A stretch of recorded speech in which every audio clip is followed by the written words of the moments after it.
This is our focus time. And I want to tell you a little bit about a story that Jesus told a long, long time ago. And we'll be hearing the same reading from Dawn a little bit later on. But once upon a time, there was a man who was very rich. He lived in a big house, very big house, with lots of rooms. There was a very poor man named Lazarus who would live outside of this rich man's house, out in the streets, out in the weather, rain, hail or shine. In every room of the rich man's house, there was lots of furniture. There were things that cost a lot of money. I can imagine some of the things that would be in that room. Clothes, tables, food, PlayStation, flat screen TV, home theatre, PS4, that's PlayStation number 4, for those of you who don't know. But Lazarus, the poor man, had no house. I suppose you could say his house was the street. The weather was cold, Lazarus was cold, his clothing was very thin and very ragged. Lazarus was a poor man, remember? The rich man had so much food that he feasted daily. Whenever he wanted, he could buy whatever he wanted. Is that a good way to live? Lazarus was always hungry. He had difficulty in finding food. He had sores all over his body because he was sick and malnourished. And he had no money to buy medicine or seek medical treatment. Each day Lazarus would see the rich man leave his house. Each day he would call out to him, "Help, please, please help me if you can." But each day the rich man would hear Lazarus and he would say, no, sorry, too busy, haven't got any change, sorry, didn't see you this morning, got to go and do something else. That happened every day by day, week after week. But one day Lazarus became very sick and he died. And God welcomed him. That's another way of saying God went to heaven, Lazarus went to heaven or whatever. And God healed his sores. Remember, this is a story. And Lazarus was very happy. Soon after that, the rich man, he died as well. He wasn't happy now because God was not pleased that he hadn't helped Lazarus when Lazarus needed him. He wished he'd been more caring, wished he'd acted appropriately at those times. He wished that he'd helped poor old Lazarus. So after telling this story, Jesus looked around at the people and he asked them questions. What would you have done? I wonder what they would have done for Lazarus. Would they have said, no, I can't help you today, or not? I wonder if they would have helped him.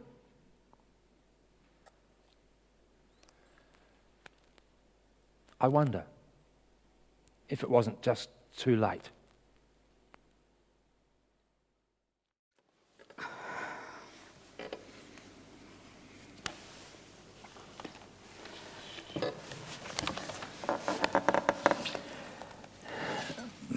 You don't come into the world with it. And you can't take it with you. Money. Power. Fame. Possessions. Take money.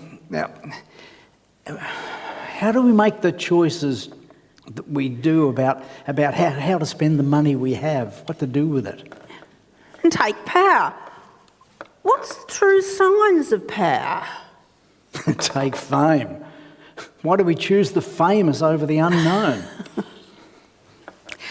Take possessions. When did possessions ever change the world? Money. Power. Fame. Possessions. You didn't come into the world with it. and you can't take it with you. Our reading today is from Luke chapter 16, verses 19 to 31. And there was a rich man who was dressed in purple and fine linen, and who feasted sumptuously every day. And at his gate lay a poor man named Lazarus, covered with sores, who longed to satisfy his hunger with what fell from the rich man's table. Even the dogs would come and lick his sores. The poor man died and was carried away by the angels to be with Abraham. The rich man also died and was buried. In Hades, where he was being tormented, he looked up and saw Abraham far away with Lazarus by his side. He called out, "Father Abraham, have mercy on me, and send Lazarus to dip the tip of his finger in water and cool my tongue, for I am in agony in these flames." But Abraham said, "Child, remember that during your lifetime you received your good things, and Lazarus in like manner evil things. But now he is comforted here, and you are in agony. Besides all this, between you and us a great chasm has been fixed, so that those who might want to pass from here to you cannot do so, and no one can cross from there to us." He said, "Then, Father, beg you to send him to my father's house, for I have 5 brothers, that he may warn them, so that they will not also come into this place of torment." Abraham replied, "They have Moses and the prophets. They should listen to them." He said, "No, Father Abraham, but if someone goes to them from the dead, they will repent." He said to him, "If they do not listen to Moses and the prophets, neither will they be convinced, even if someone rises from the dead." In this is the word of the Lord. On Wednesdays, Jack, in inverted commas, not his real name, comes to lunch on Chapel. Jack's wife is in a nursing home. Jack still lives at home and visits her each day. Jack loves the company on Wednesdays, the meals, and he's always up for a chat about his wife, the war, politics, football, climate change, anything really. One of the great things about this church is its Wednesday lunchtime ministry on Lunch on Chapel. Provides low-cost meals for members of the community. It's an outreach ministry of the whole church. Meals are prepared, often at our cost, your cost, paid by us, you, made by you, and served to others. Sure, we're not feeding the real needy in our society, the down and outs, but we're providing a service and a ministry. A time of social outing, a time of getting together. People look forward to coming together this time each week. Home-cooked, healthy meal, lots of vegetables and all that good stuff that goes into them. Wholesome meals, and of course connection with people within the community and of the church. All this is great. But what's even better is that when there's leftovers, some of those meals have been boxed up and taken to those in need. Someone who's sick or experienced grief recently, households doing it tough. A service of the church. Out of our resources, our time, to assist those in need, and a message that the church, we, the body of Christ, the people of God, care for one another, and we offer our support. Through all this, the gospel message is being lived out. Do not neglect the poor. Do not neglect the needy. Love God and love others. Provide for those who need. Share what you have. Give and love. So Jesus tells a story of a rich man who is dressed in fine linen and purple clothes. Purple was an expensive cloth back then. He feasted daily. He feasted daily. At his gate was the needy, the sick, sore-infested, hungry, down-and-out person of Lazarus. So bad that his condition was that dogs would even come and lick the sores. And I suppose that could be something therapeutic. I don't know. But Lazarus and the rich man, they both died. One goes up, the other goes down, so to speak. Up or down. The rich dude ends up in hell, and the down and out up there with Father Abraham. It's a story about kingdom ethics. It's a story, it's a parable. It didn't happen. There's probably no historical truth. It's a story that Jesus made up, or that he heard and he embellished and he told it. And that's what we have today. It's a story of neglecting the needs of the poor and a failure to live out the gospel message to love one another. That story parallels Matthew 25, where Jesus has said that the Son of Man comes, there will be division between the sheep and the goats, those on the left, those on the right. Or better, those who live out their faith of kingdom ethics and those who neglect to do so. But when did we see you sick, naked, hungry and tired and homeless or in prison? And then Jesus says, when you failed to do it to the least of these, show compassion, love and kindness, you did it. You did not do it to me. So what stands out in this story of rich man and Lazarus today is so obvious, I think. It's neglect. Or even worse, apathy. It is a failure to share his wealth and resources with the poor man. That's his crime against God and humanity. When wealth becomes number one in our life, at the neglect of others, out of our own self-interest, then look out. We are all wealthy. Even the least wealthy among us is wealthy. If we have a roof over our head, if we have a bank account with actually something in it, if we have a car, a job, even if it's a part-time job, a wardrobe full of clothes. Mighty McGill Market's coming up soon, so you might be able to offload some of those clothes to the market. We are even wealthy if we have a rubbish bin to put our waste into it. We are wealthy compared to those who are homeless. We are wealthy for those, more wealthy than those who have fled their country. Those who are unemployed, single parent doing it tough on Centrelink payments.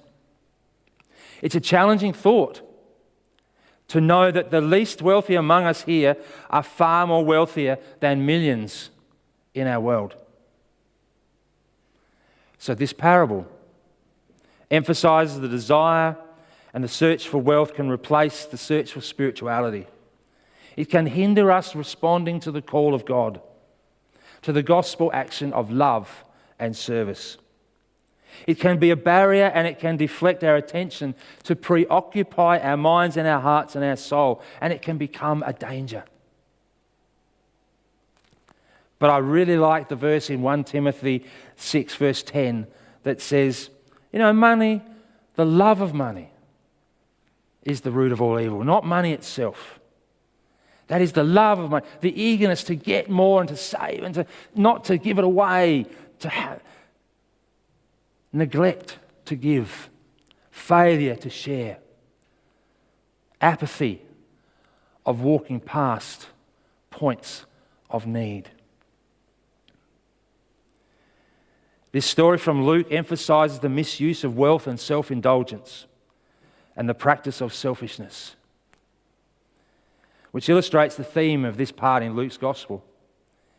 Jesus teaches that one must choose between the ways of God and the ways of wealth and act accordingly. We can read this parable and we can get all caught up in trying to analyse each verse and what does it mean, what it doesn't mean, identifying the characters, identifying the plot, or even the audience to whom this story is told.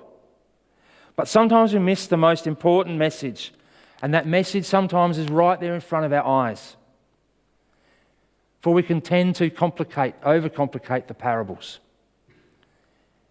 Maybe the message is clear and simple, and maybe that makes us uncomfortable, or not. So what do I take away from this story of Lazarus and the rich man? Some 2,000 years after it was spoken and recorded, and how many filters has that come down to us in 2019? I'm glad Jesus told this story and that Luke has recorded it in the Bible. I'm glad because it challenges me every time now I see a World Vision ad on TV. And I immediately reach for the remote and click it over to something else. It challenges me when I reflect more on issues around football finals than I do about the plight of the Middle East or Hong Kong. It challenges me when our government, former and current, fight over how they're going to turn boats of asylum seekers back and appoint military people to oversee those policies. And I sit back and I do nothing. It challenges me every time when I see the news this week of thousands attending the climate strike action rallies. And I don't turn off the air conditioner or the heater or the fact that our family owns 4 cars. And I see forests burn in the Amazon in order to grow cash crops. It challenges me when I know I still live in a society where people beg for money. And I walk past on the other side, or I don't even recognise them. It challenges me every time I get an envelope in the post. You know those envelopes with a little window in them from Uniting Care, Red Cross, or Amnesty, and I file it in the bin. It challenges me every time I drink non-fair trade tea or coffee. It challenges me because I am rich. It challenges me because I have resources and I consume resources. It challenges me because I could be that rich man. We're all rich and we all have resources. Some more, some less. But all of us have more than most people in our world.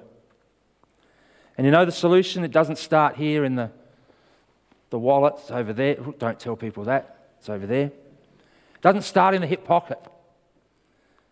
But it starts here in the heart. The rich guy's sin was apathy and neglect and the love of, or for money, of love and self-interest. In other words, he didn't care. There used to be a show on TV called The Secret Millionaire. You may have seen it. The secret millionaire, the businessman or woman or whoever it is, would often go into places in a disguise or unknown. The secret millionaire could have written out a check and solved the problem or done whatever. Could have posted it to the organisation, but that would have been hip pocket reaction. But rather, the secret millionaire would enter into people's lives. The person would go into certain communities, would live with them and get to know them, would work with them. He listened to their stories and she got involved. She would then see things differently. And whilst she still wrote out a number of large cheques, the change that took place in their heart was in here, not in the hip pocket. The secret millionaires no longer saw an organisation, no longer saw beggars and down and outs, but people. Real people. Human beings in need. So let's start from here. Or let's continue from here. To continue the good work from here. Let us see if we can turn things around one step at a time and enter into the lives of people in our community as a response to the call and love of God. Surely we can start small, one step at a time. We start from the heart, out of passion and compassion, out of a heart to make a desire to make a difference somewhere for someone. That's what I get from this story of the rich man and Lazarus. We can and we do make a difference. But let us not fall into apathy. Let us act with compassion and passion for our world, our environment, for the creatures, for our people, before it is too late.